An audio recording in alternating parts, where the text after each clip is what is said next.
Srimad Bhagavatam, continuing our study, Srimad Bhagavatam, Canto 2, Chapter 9, answers by citing the Lord's version.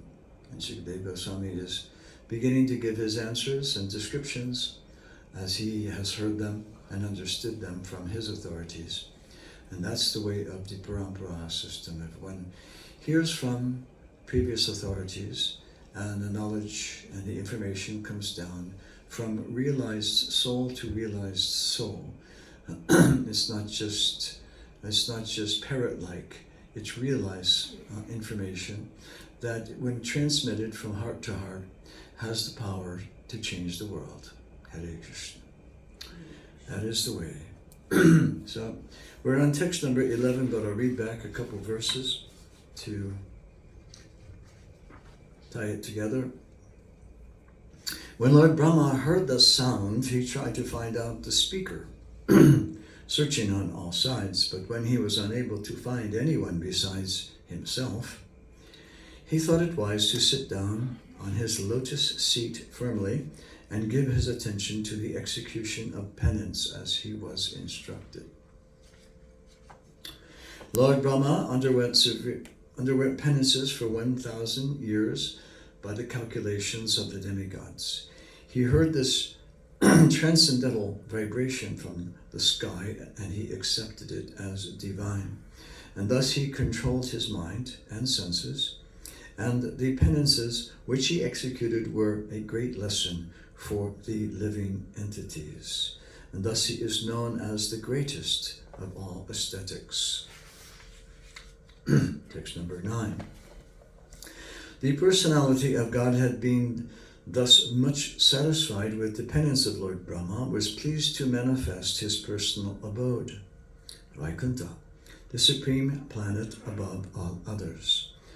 This transcendental abode of the Lord is adored by all self-realized persons who are freed from all kinds of miseries and fearfulness of illusory existence.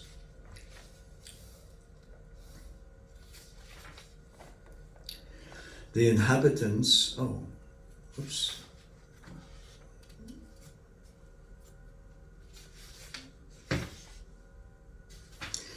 In that personal abode of the Lord, the material mode of ignorance and passion do not prevail, nor is there any of their influence on the matter of goodness.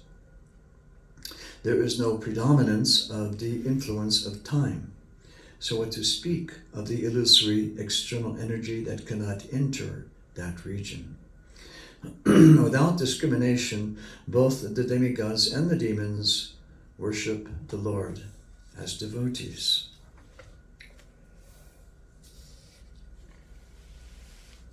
And text number 11 is today's verse, and I'll try to do the Sanskrit.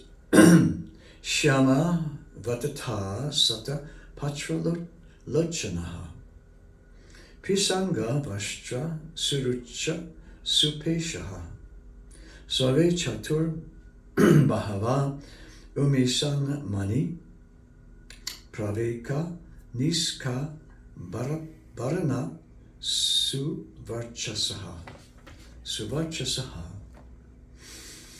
Effulgent Suvarchasaha. And now a description of the inhabitants of the Vaikuntha planets, just in case you're wondering what kind of body you may attain in the spiritual realm, which you are heading for one way or another, at one point or another. Anyone who's chanting sincerely the holy names of God, they will reach the spiritual planets some day or another. So there is a spiritual form which is being described here, and we shall read it, the translation. The inhabitants of the Vaikuntha planets are described as having a glowing sky bluish complexion. Their eyes resemble the lotus flower, and their dress is of yellowish color, and their bodily features are very attractive. They are just the age of growing youths, and they have 4 hands. They are all nicely decorated with pearl necklaces with ornamental medallions, and they all appear to be effulgent. Purport, small purport by His Divine Grace, Srila Prabhupada. The inhabitants of Vaikuntha Loka are all personalities with spiritual bodily features not to be found in the material world. We can find the descriptions in the revealed scriptures like Srimad Bhagavatam. Impersonal descriptions of transcendence in the scriptures indicate that the bodily features in Vaikuntha Loka are never to be seen in any part of the universe. As there are different bodily features in different places of a particular planet, or as there are different bodily features between bodies in different planets, similarly the bodily features of the inhabitants in the Vaikuntha Lokas are completely different from those in the material universe. For example, the 4 hands are distinct from the 2 hands in this world. Yeah, you get 4 hands, you can do twice as much, right? You can get twice as much done with 4 hands than you can with 2 hands. Ayendra and I used to discuss this, we discussed this point sometimes. And he would say how Krishna comes with 2 hands, 2 arms, 2 legs, beautiful face, so that we can relate to him. We can relate to him in this form, because a human being is made like that. But there are literally millions of different forms all over the universe.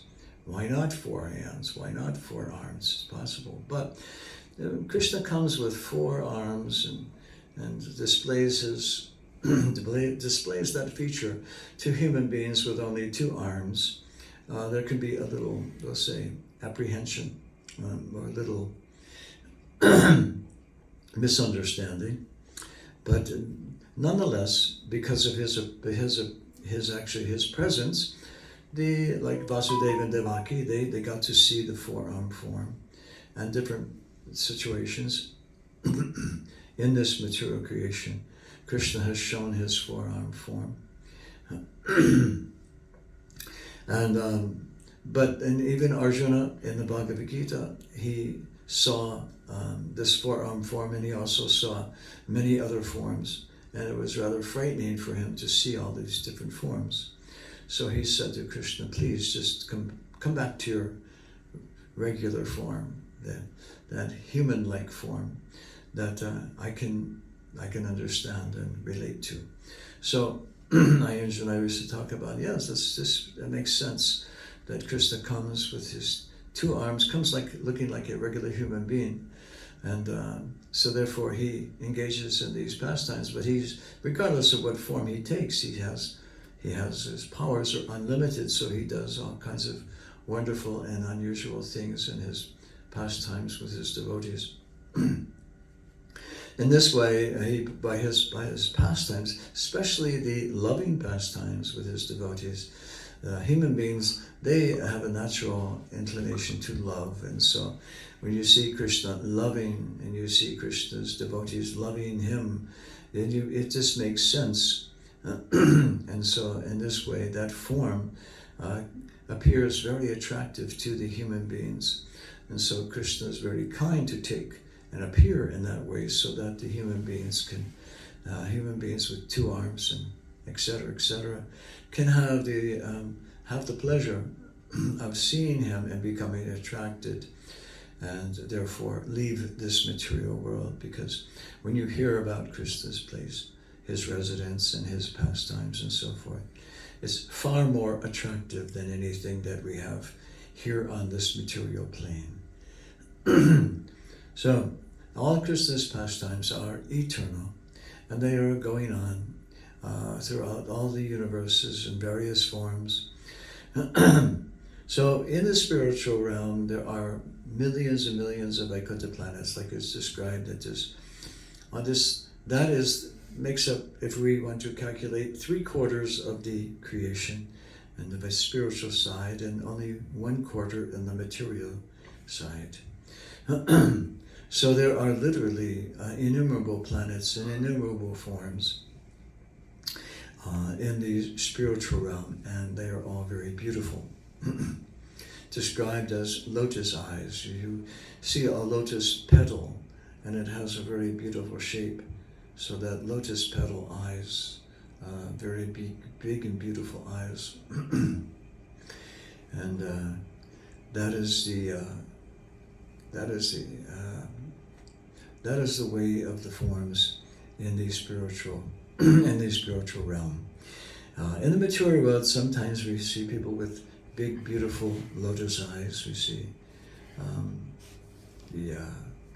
that their eyes are very accentuated, and sometimes ladies they like to accentuate their eyes with makeup and so forth, and accentuate their eyes so they look more like lotus eyes.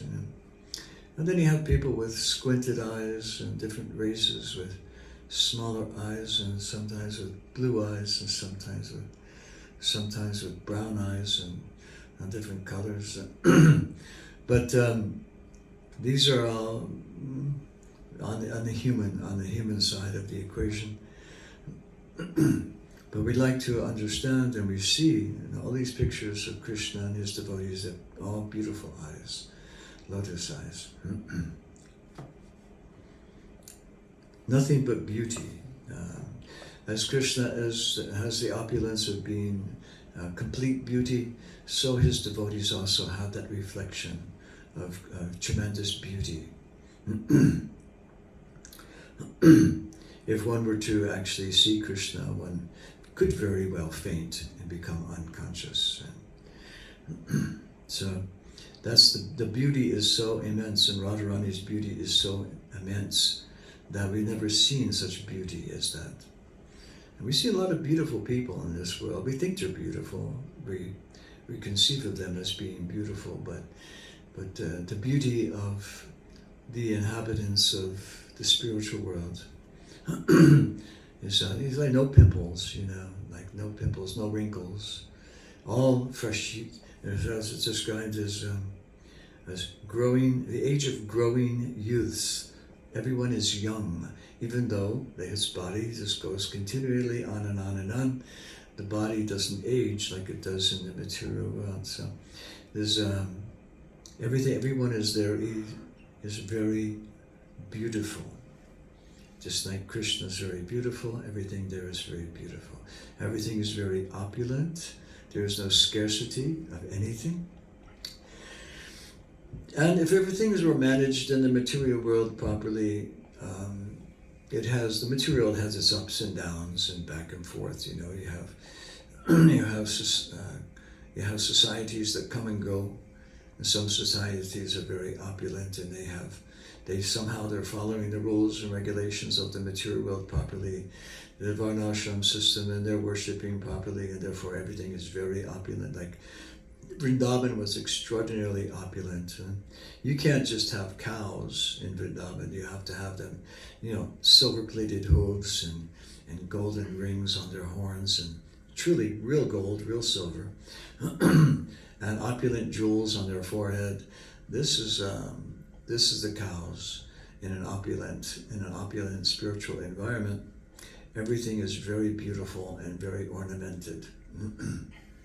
Lovely, quite lovely. So, Sukadeva Goswami is embarking on giving some descriptions. I'm going to read this next one because it's very short purport. He continues, he says, text number 12, some of them are effulgent like coral and diamond in complexion and have garlands on their heads, blooming like the lotus flowers, and some wear earrings. And Prabhupada will comment, there are many inhabitants who have attained the liberation of Swarupya. Swarupya is having a beautiful spiritual form, or possessing bodily features like that of the personality of Godhead. The Vaidurya diamond is especially meant for the personality of Godhead, but one who achieves the liberation of bodily equality with the Lord is especially favored with such diamonds on his body. Diamonds. Everyone's after diamonds, Diamonds. Sparkling things, opulent things, shiny gold, sparkling diamonds. That's why, you have the material, everything's very dull. You have everything in Kali Yuga is made of plastic and iron practically. But there was a time in India, even when the British first went there, or the first explorers kind of went there. I don't know if they came from India or from wherever they go, probably India. When they traveled through India, they realized they saw everybody was eating on golden plates. It was completely normal to just have golden plates, real gold, eating off of gold, because these elements from these metals are also important ingredients for the health of a human being. So when you eat from utensils and you eat from plates which are made of gold, you're getting those molecules of gold are coming from the food into your system like this. And so they were amazed that everybody is eating on golden plates, and everybody has beautiful jewelry and they have all kinds of jewels and opulences. And so they set about to try and people would just basically not even take very much care for these things. So they weren't like attached to them like people would be attached to gold today. So they wanted to go steal them all. Hare Krishna. Srila Prabhupada ki jai. Now we get plastic when we eat now. Yes, isn't that wonderful? Instead of nice minerals and gold in our system. Yeah. That's what happens, we get plastic. Yeah, made from oil. Plastic